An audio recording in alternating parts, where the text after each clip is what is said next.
Hey everyone, welcome back to my channel and let's start the discussion. So, I hope you guys are enjoying the Saturn series, whatever I have already uploaded, and there are quite more videos on 2026 journey for each and every zodiac sign, or let's say numerology number wise Jupiter transits. So, I hope you're already watching it, and please let me know by putting in the comment section, like what is your doubts, what is your questions. There are a lot of questions already coming up, and whenever I get time I always respond to that. So thanks for putting that in the comment section. That's really encouraging. Okay, now before we move to today's topic, okay, two things I want to uh, clarify.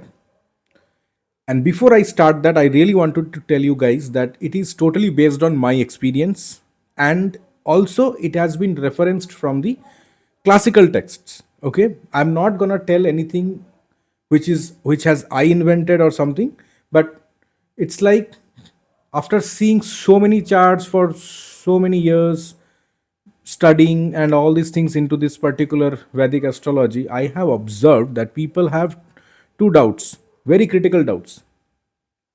First doubt, what is important, D1 or D9, D10? I'm not going to the other divisional charts because most of the time people comes to the consultation with the things in mind that how is my D9 and how is my D10. Okay, very few people they ask about D24, 45 and all those things. So I'm not going there. Let's stick to the common questions, the popular questions. So D1, D9, D10. See, one thing you have to remember. In Vedic astrology, these divisional charts are created because these are important, first of all.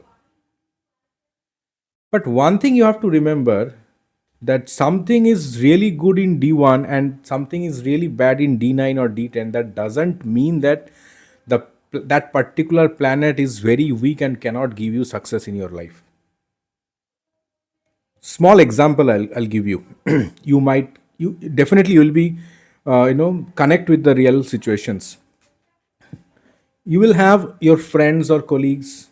You might have met with a lot of people who are always, whenever you are with them, you feel very much, like energized. You feel so relieved. You feel like, yes, I'm getting confidence by speaking with that particular person. Or you see them as a very happy soul, always doing fun.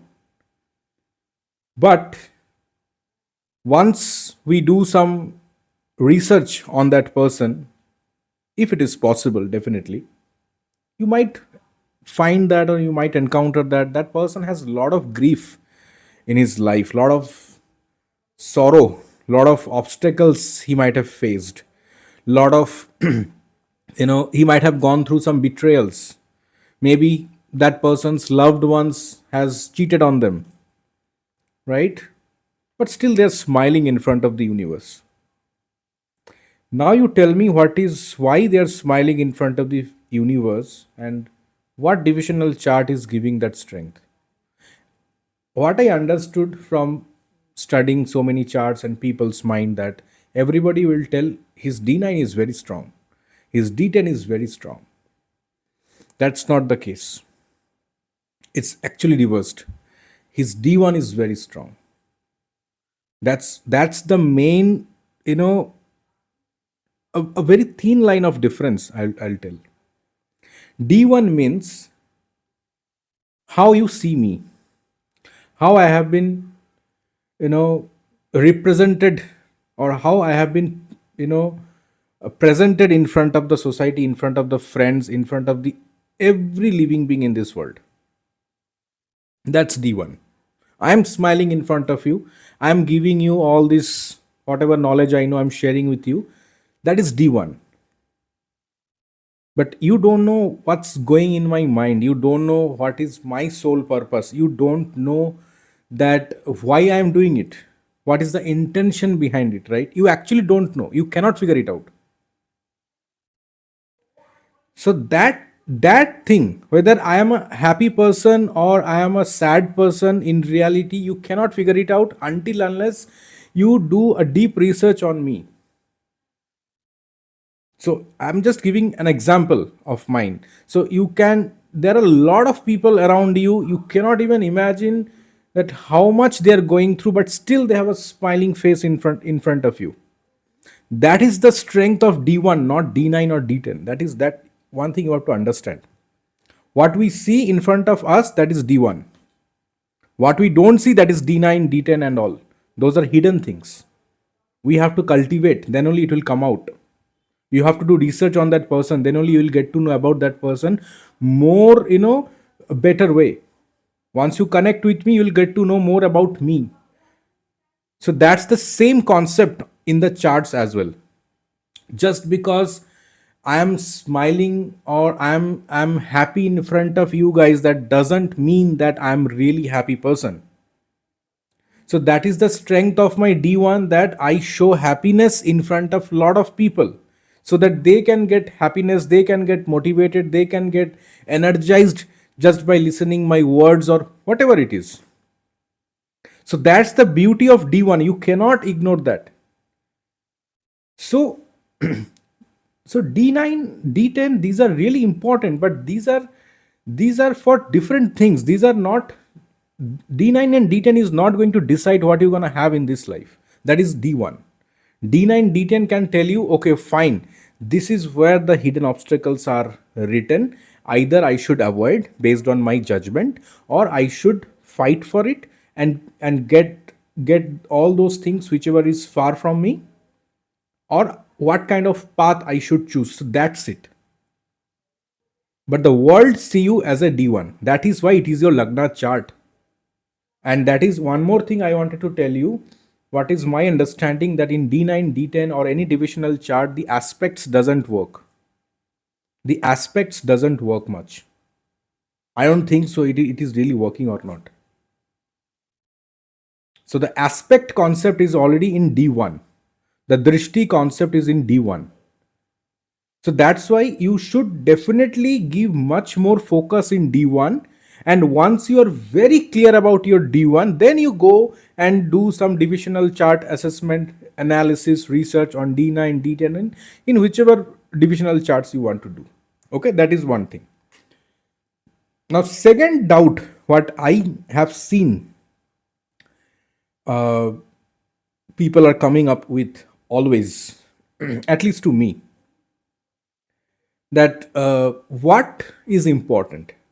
Our Mahadasha Antardasha is important, or should we look for effects or results based on the planetary transits? A lot of people has that doubt. So Dasha Antardasha is like, mainly the Mahadasha is like the big umbrella on top of your head. Either that umbrella is a solid one or broken one, or it is having some defects which can be fixed by through remedies or some mantra, whatever it is. That depends on what planet's Mahadasha is running, whether that planet is a functional benefic, natural benefic, functional malefic, natural malefic. Based on that concept, where it has been posited, it is in enemy sign or not, that's how we can judge or define that whether that particular Mahadasha is good or a bit of, see, first of all, no Mahadashas are bad.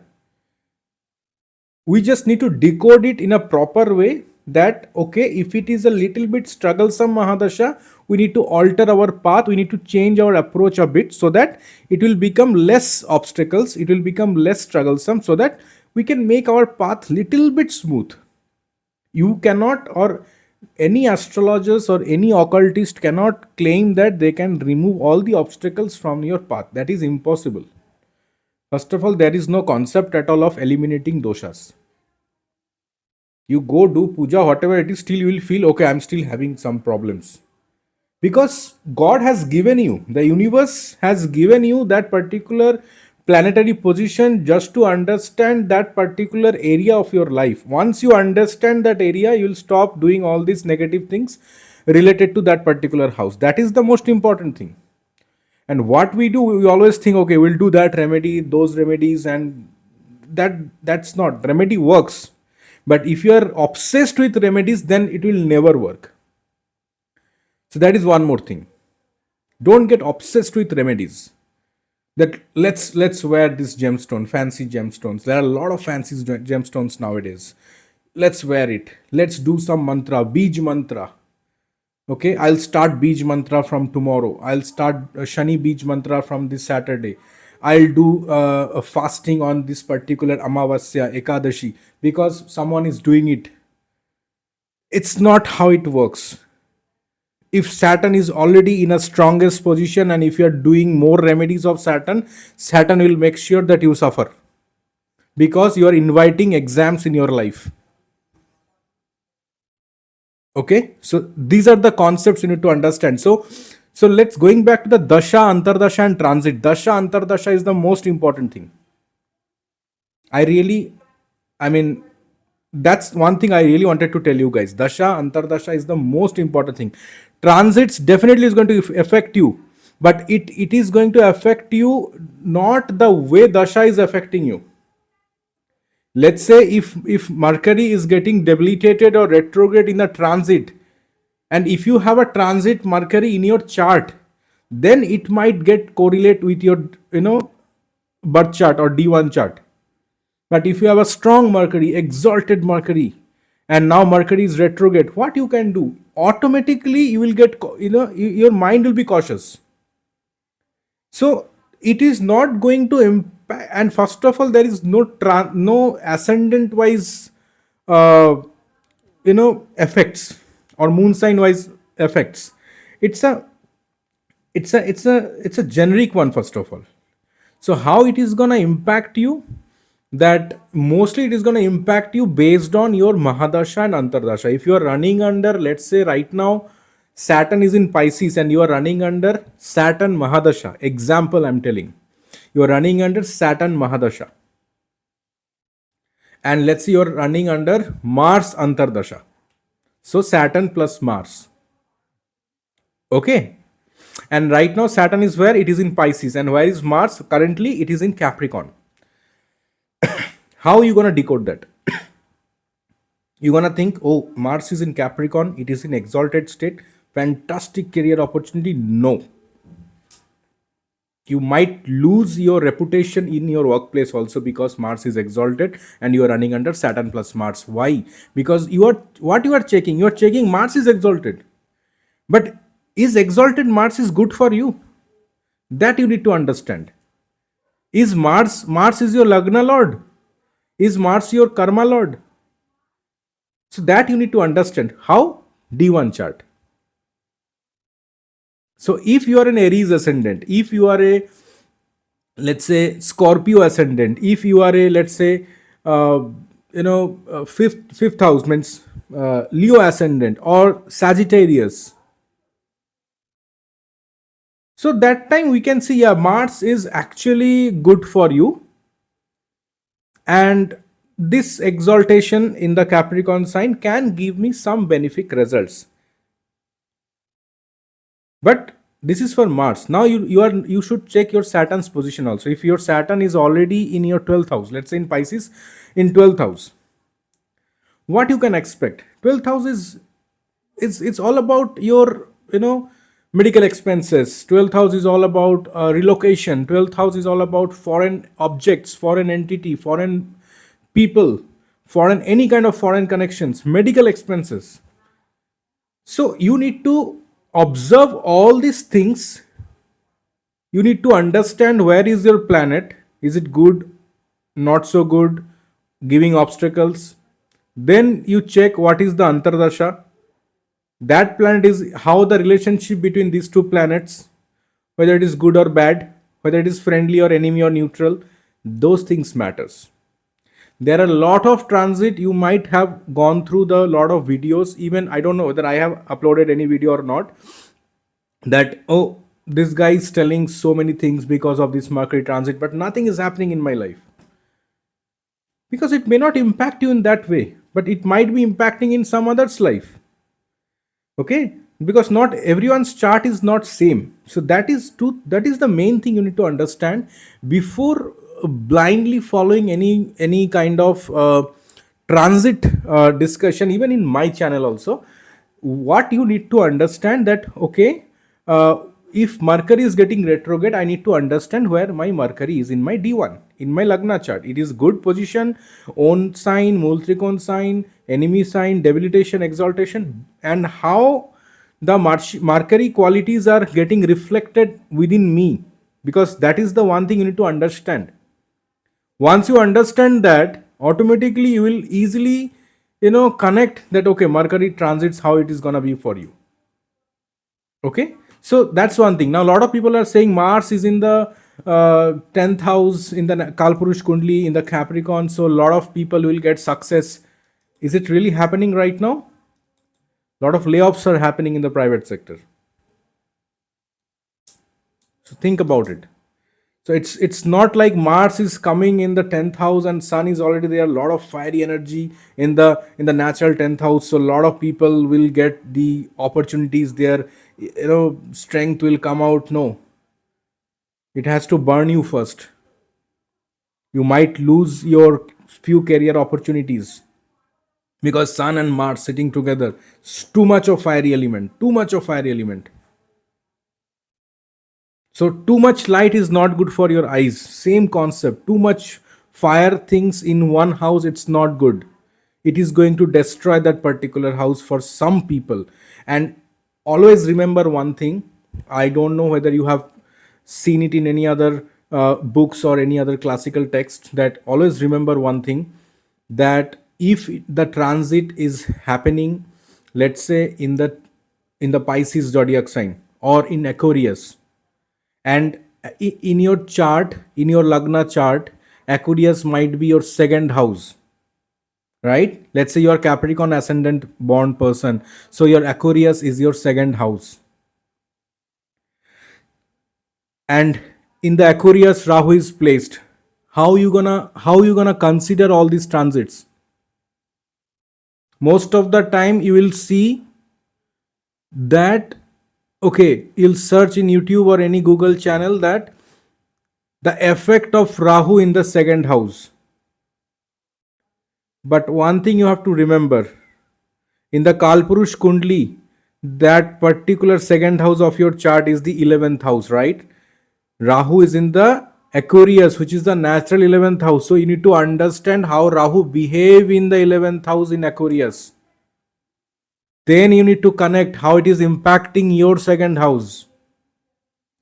Just don't go, like Rahu in my second house, look for the videos and learn. No, you need to understand that concept as well, that when Rahu or any planet, let's say Saturn is in Pisces, and let's say your Lagna is Vrishchik, and from Vrishchik Lagna it is the which house? 1 2 3 4 5, in the fifth house. From Scorpio ascendant, Saturn right now is in the fifth house. Okay, and let's say someone is getting born today in the Vrishchik Lagna, example. So Saturn is where? In the fifth house. And as a consultant or as a learner, as a student, what we should see? Definitely we should see the effect of Saturn in the fifth house. Yes, you are right. But also we need to consider how Saturn behave in the natural 12th house, that is in Pisces. Okay, it's not Saturn in Pisces. You have to see Saturn in 12th also. Okay, I hope it is clear now. I hope it is clear now how to actually see the effects or how to do the analysis of a chart. Saturn in the fifth house, yes, absolutely fine. You see Saturn in the fifth house effects. Then you should see Saturn in the Pisces. Then you should also see Saturn in the 12th house, because it is the natural 12th house. It has to draw the energy of natural 12th house as well in your birth chart.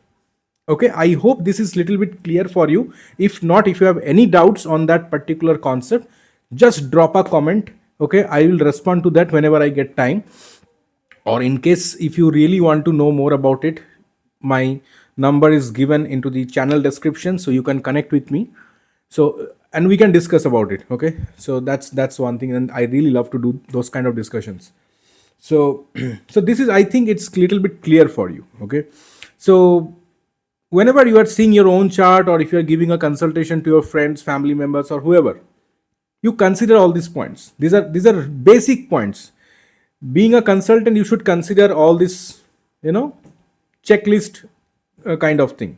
So D1, go through D1, the planetary positions, whether it is good, malefic, benefic, whatever it is, natural benefic or functional malefic. Okay, and if you have doubts on functional malefics and functional benefics, I'm gonna create another video on that, so we can discuss on that particular video.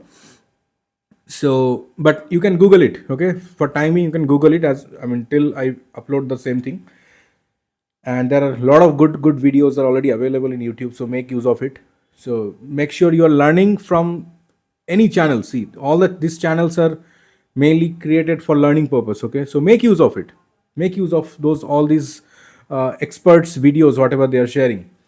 So this is one thing, and I hope that this video, whatever I made it today for you guys, it has given you some direction, like how to check your own chart also. Okay, it's not necessary that every time you have to give consultation. You might be very curious about your own chart. There are a lot of people. Okay, even when I was very young, my first experiment was in my chart only. I used to do lot of remedial measures on my chart. Sometimes it gave good results, sometimes it gave worst of the worst results, because I by doing that I learned. Okay, I have observed like what is favorable, what is not favorable, and based on that, now I am capable, or at least let's say to some extent I am capable of giving people some remedial measures, which is really giving them some positivity in their life.